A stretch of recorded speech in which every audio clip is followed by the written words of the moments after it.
Au sommaire, Grand Cru Kessler, le domaine Schlumberger. Mon coup de cœur ce soir, c'est un Maury. Et pour finir, un petit objet insolite. Vous avez dit le Grand Cru Kessler, on part sur Guebwiller. Exactement. Guebwiller, c'est la seule commune en Alsace où il y a 4 grands crus. Le Kessler, le Sering, le Kitterlé et le Spiegeln. Et le Kessler, lui, se retrouve au centre de ces 4 grands crus. Il forme une sorte de cuvette, d'où l'origine de son nom qui veut dire chaudron. Voilà, ce sont les images qu'on voit derrière nous, comme ça un petit peu en coteau, on dirait visiblement. Exactement. Alors, le Kessler est très pentu puisqu'il peut avoir des secteurs à plus de 45 degrés. Donc on est vraiment sur un aménagement d'un grand cru en terrasse, obligatoirement, entouré de murets de pierres sèches. Ce que l'on peut dire aussi du Kessler, c'est que c'est un grand cru qui a une double exposition est et sud-est, qui repose sur un substrat de grès vosgien. Donc c'est un sol très léger, qui a une réserve hydrique très pauvre. Donc du coup, effectivement, réserve hydrique, ça veut dire qu'il y a peu d'eau en réserve. Mais par contre, la vigne, ce n'est pas un problème pour elle, parce qu'on a un système racinaire sur la vigne qui va en profondeur. Donc la vigne s'adapte parfaitement à ce type de sol. Richesse incroyable, vin qui est béni. Exactement.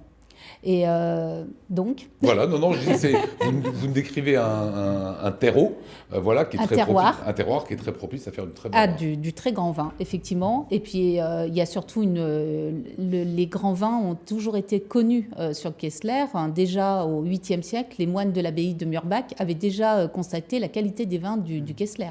Une petite anecdote ?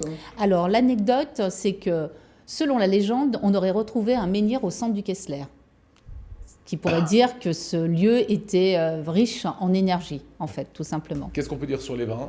Alors les vins, les Riesling se portent à merveille sur le haut de coteau, puisqu'ils préfèrent les sols pauvres, plutôt très pentus. Donc ça donne des vins qui sont très amples, très gras, avec beaucoup de finesse malgré tout. Et le bas de coteau, on va plutôt privilégier le Gewürztraminer et le Pinot Gris, qui lui préfère les sols plus profonds, avec un peu plus d'argile. Et là, ça va donner des vins vraiment plus opulents, avec vraiment une belle structure. On parle là de grands crus, quel est le domaine à nous conseiller ? Alors le domaine Schlumberger, qui est un domaine familial, qui est propriétaire de 22 hectares sur les 29 que compte le Grand Cru, c'est des vins remarquables. On a rencontré Thomas Schlumberger. On regarde. On a la chance dans le Kessler, à son centre de ce vallon, d'avoir un menhir donc qui avait la particularité de capter les énergies positives. Et donc c'est un lieu particulier et qui va bien sûr rendre ça dans les vins et rendre quelque chose d'assez spirituel.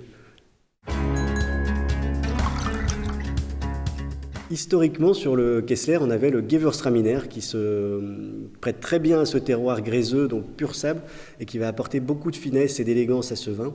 On y a également introduit le Pinot Gris et le Riesling. Malheureusement, on en a qui ne sont plus en cave, mais on a commencé à étiqueter ce grand cru sous le nom de Kessler depuis 1830. Donc aujourd'hui, on a encore quelques pépites en cave de millésimes assez anciens. Je dirais que les plus symboliques seraient certainement un millésime 76 en Gewürztraminer qui nous a produit vraiment des vins merveilleux. 1976, très belle année, hein, Valérie, on peut le dire. Hein. Oui, très belle année. Ouais, magnifique année. Votre coup de cœur apicurien. Donc ce soir, je vous emmène en Roussillon pour une appellation Maury. Donc on est sur un vin doux naturel. C'est sur un millésimé. Donc tous les Maury ne sont pas millésimés. Là, on est sur un 2013. Le domaine, c'est une vin Calvet. C'est un vin qui est très riche en termes de gourmandise déjà au niveau du nez, puisqu'on est déjà sur des petits fruits noirs comme la mûre, la crème de cassis en fruits rouges, groseille, également sur la cerise Bigarreau, cette cerise très très juteuse. En bouche, c'est ample, c'est gourmand, c'est dense, c'est vraiment une gourmandise à lui seul. Également, toujours sur des fruits rouges et des fruits noirs, mais s'ajoutent des notes de chocolat et de caramel. Il a une fraîcheur extrême pour un Maury et une très jolie longueur en bouche. Ça va s'accorder évidemment avec du chocolat noir de préférence, mousse au chocolat, chocolat noir un peu épicé, un peu poivré, mais également, plus surprenant, sur des fromages, sur des bleus notamment. Alors pas des bleus trop crémeux, il faut qu'un bleu un peu sec, et également sur des vieux chèvres. Vous nous avez ramené également un objet insolite ce soir. Ce petit... Blind test. Exactement. Moussa. Petite idée de ce petit objet qui est plutôt en relation avec la cuisine qu'avec le vin. Un coquetier d'autruche. Exactement, bravo. Pas du tout. En fait, il va être très, très utile par rapport au vin que je vous ai proposé ce soir. Par exemple, pour une mousse au chocolat, il peut être utile. On fait quoi ? En fait, une mousse au chocolat, On sépare les blancs puisqu'on est obligé de monter les blancs en neige. Et en fait, ce petit objet permet de séparer le jaune du blanc. Simple petite aspiration, hop, le jaune remonte, il vous reste que le blanc. Excellent. Démonstration.